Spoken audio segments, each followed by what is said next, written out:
السلام علیکم ورحمۃ اللہ وبرکاتہ۔ کیسے ہو دوستو؟ آپ سب خیریت سے ہوں گے؟ اللہ تعالیٰ تمام کو خوش رکھے۔ میں آج آپ حضرات کے سامنے ایک ایسی چند باتیں پیش کرنا چاہتا ہوں جو ہمارے معاشرے سے، خاص کر کے بہت زیادہ ہماری ایجوکیشن حاصل کرنے والی طالبات کے لیے، ایجوکیشن حاصل کرنے والی لڑکیوں کے لیے زیادہ فائدہ مند ہے۔ آئے دن ہم سنتے ہیں کہ مسلمان لڑکیاں جن کا نام فاطمہ، زینب، ایسے بہت ساری ناموں والی لڑکیاں جن کو دین کا علم نہ ہونے کی وجہ سے وہ کسی بھی مذہب کو قبول کرنے پر مجبور ہو جاتی ہیں۔ تو ہم کو چاہیے کہ ہم اس دور کے اندر اپنی گھریلو زندگی میں اپنی ماں، اپنی بیٹیوں کا پورا خیال رکھیں اور یہ نہ سمجھیں کہ یہ چھوٹی بچی آگے چل کر ایسا کوئی کام نہیں کر سکتی، اس لیے کہ کسی پر بھروسہ نہیں کیا جا سکتا۔ تو اس لیے ہم اپنی بچیوں کا اب سے خیال رکھنا شروع کریں۔ ان خیالات کے لیے ہم اپنی بیٹیوں کی حفاظت کیسے کریں، ان کو کیسی تربیت دیں، ان کو کیا سکھلائیں، ان کے لیے میں آپ کے سامنے چند باتیں پیش کرنا چاہتا ہوں۔ سب سے پہلے ہم اپنے بچوں کو یہ سکھائیں کہ ہمیں کسی غیر اجنبی مرد سے نہیں ملنا، ان سے باتیں نہیں کرنا۔ اپنے خاندان کے چچا زاد بھائی ہے، خالہ زاد بھائی ہے، اسے مصافحہ کرنے نہیں دینا۔ کسی شخص سے، کسی آدمی سے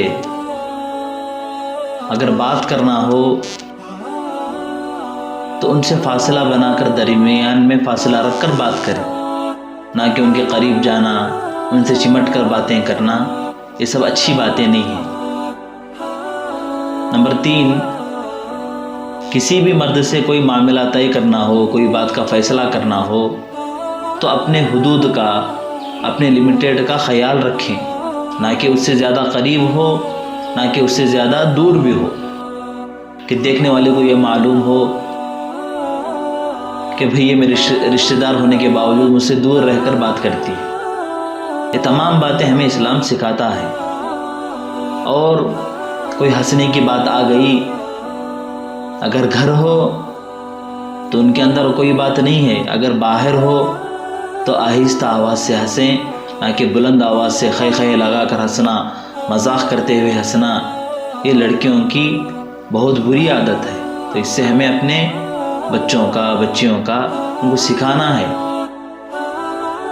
اور عام سڑک پر اپنی سہیلیوں کے ساتھ مذاق کرتے ہوئے پھرنا آج کل کا ایک فیشن بن چکا ہے۔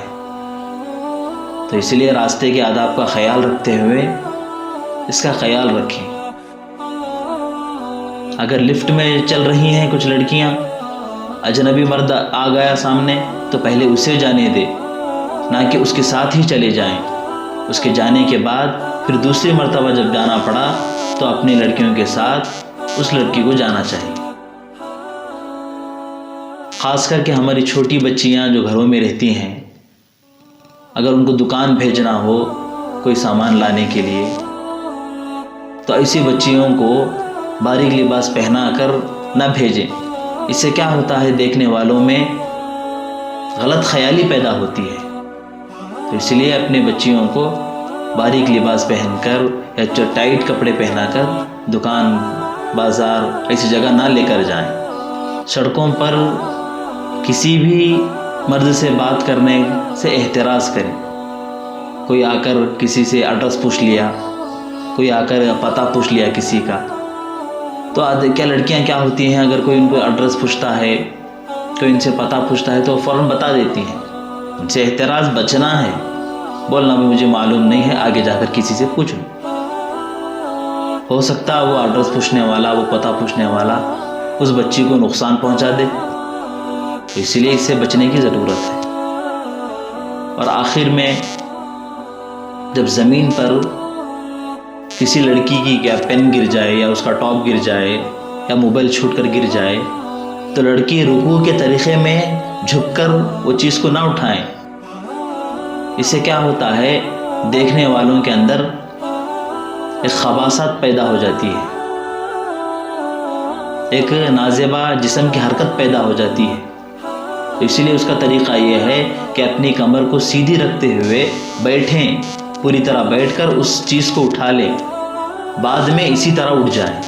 اس سے کیا ہوتا ہے، آدمی گناہوں سے بھی بچ جاتا ہے، عورت کا جسم نمایاں نہیں ہوتا. تو ان تمام باتوں کا ہمیں خیال رکھیں. بہت سارے لوگ اس ویڈیو کو دیکھ کر یہ بولیں گے کہ بہت پرانے خیالات ہیں، بہت پرانی باتیں ہیں، لیکن ہمارے لیے ضروری ہے ہم ان پرانی باتوں کو اپنے بچوں کے اندر سکھائیں گے، اپنے بچوں کے اندر ان باتوں کو داخل کریں گے، اس کا بڑا فائدہ ہو. تو ہم کو چاہیے کہ ہم اللہ سے دعا کریں کہ آج کے دور میں ہماری ماں اور بیٹیوں کی عزت کی حفاظت اللہ تبارک و تعالیٰ اپنے فضل سے ہمیں بھی کرنے کی توفیق دے اور ہمارے ساتھیوں کو بھی کرنے کی توفیق دے. السلام علیکم.